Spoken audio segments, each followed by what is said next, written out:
السلام علیکم ورحمۃ اللہ وبرکاتہ۔ رب اشرح لی صدری ویسر لی امری واحلل عقدۃ من لسانی یفقہوا قولی۔ My dear brothers and sisters, اللہ تبارک و تعالیٰ کا لاتعداد فضل و کرم ہے اور شکر ہے کہ اللہ نے ہمیں والدین جیسی نعمت سے نوازا ہے۔ اب دیکھیں جو والدین ہیں مائی ڈیئر برادرز اینڈ سسٹرز، وہ ایک بہت بڑی اللہ کی لازوال دولت ہے۔ اب جس انسان کے والدین ہوتے ہیں تو وہ دنیا کا خوش نصیب، ایسے سمجھ لے خوش نصیب انسان ہوتا ہے۔ تو مائی ڈیئر برادرز اینڈ سسٹرز، ہمارا کیا کام ہے کہ ہم اپنے والدین کی خدمت کریں۔ قرآن پاک کی آیت کا مفہوم ہے کہ والدین کے آگے تم اف تک بھی نہ کرو۔ اف سے مراد یہ ہے کہ اگر وہ آپ کو کوئی بات کہہ رہے ہیں تو ان کے آگے چوں چیں کچھ بھی نہ کرو، آواز نہ نکالو۔ باقی سٹیپس ان کے آگے بولنا وہ تو آگے کے کام ہے نا۔ یہاں پہ کیا فرمایا جا رہا ہے کہ اف تک بھی نہ کریں۔ اب دیکھیں، اگر آپ کے والدین، آپ کے ابا یا اماں آپ کو کچھ کہتے ہیں کہ بیٹا تم فجر کی نماز پڑھا کرو، تو ان کو وضاحتی بیان ان میں شروع نہیں کرنا کہ ابا جی میں پڑھتا تو ہوں، میں ایسے تو کرتا ہوں، میں یہ تو کرتا ہوں، نہیں، بلکہ یہ غلط بات ہے۔ اگر آپ کی اماں نے کہا کہ بیٹا تم ایسے یہ کام اس طرح کیا کرو، آپ ان کو وضاحتی بیان شروع کر دو کہ اماں میں کرتا تو ہوں، ایسے تھوڑے کرتا ہوں، تو میری بہن سسٹر یہ بات غلط ہے۔ بلکہ اگر چاہے وہ آپ کے والدین کچھ کہہ رہے ہیں اور آپ وہ کام کرتے بھی نہیں، حالانکہ آپ کے ابا نے آپ کو کہا کہ بیٹا فجر کی نماز پڑھا کرو اور آپ پہلے بھی پڑھتے ہیں، تو آپ کہہ دیں ٹھیک ہے ابا میں کروں گا۔ آپ کی والدہ نے آپ کو کچھ کہا کہ بیٹا تم یہ کام اس طرح سے کرتے ہو، اس طرح کیا کرو، حالانکہ آپ ٹھیک کرتے ہیں وہ کام، تو انہیں کہہ دیں کہ ٹھیک ہے اماں جی اب میں نیکسٹ ٹائم صحیح طرح سے کروں گا، تو بس بات ختم۔ بلکہ آگے سے ان کو بات کا بتنگڑ بناتے رہنا، ان کو آگے وضاحتی بیان شروع کر دینا، تو مائی ڈیئر سسٹرز یہ غلط بات ہے۔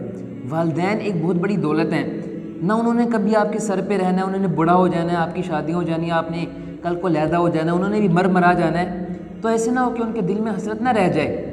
ایک صحابی کا واقعہ ہے کہ ایک صحابی نا جب انتقال ہونے لگا ان کا، تو ان کو لوگ کلمہ پڑھا رہے لیکن ان کی زبان پہ کلمہ جاری نہیں ہو رہا تھا، تو آپ صلی اللہ علیہ وسلم کو بلایا گیا، تو آپ صلی اللہ علیہ وسلم نے فرمایا کہ بیٹا کلمہ پڑھو۔ وہ سب کچھ بول رہا تھا لیکن کلمہ اس کی زبان سے پڑھا نہیں جا رہا، تو آپ صلی اللہ علیہ وسلم نے فرمایا کہ تمہارے والدین میں سے کوئی زندہ ہے؟ انہوں نے کہا والدہ۔ تو انہوں نے کہا کیا وہ تم سے راضی ہے؟ تو صحابی نے کہا کہ یا رسول اللہ علیہ وسلم وہ راضی نہیں ہے مجھ سے۔ تو آپ صلی اللہ علیہ وسلم نے ان کی والدہ کو بلایا، انہوں نے کہا کیا تم اس سے راضی ہو یا ناراض ہو؟ انہوں نے کہا میں اس سے ناراض ہوں۔ انہوں نے کہا وجہ؟ آپ صلی اللہ علیہ وسلم سے انہوں نے فرمایا ان کی والدہ نے کہ یہ بہت نیک بچہ ہے، تہجد گزار ہے، قرآن پاک کی تلاوت کرتا ہے، سارا کو نیک اعمال کرتا ہے، لیکن جب مجھ سے بات کرتا ہے نا تو بدتمیزی سے بات کرتا ہے، بد اخلاق سے پیش آتا ہے مجھ سے۔ تو آپ صلی اللہ علیہ وسلم نے فرمایا اگر تم اجازت ہو تو اس کو میں آگ میں جلا دوں، دیکھ سکتی ہے اس کو، معاف اگر تم نہ کرو؟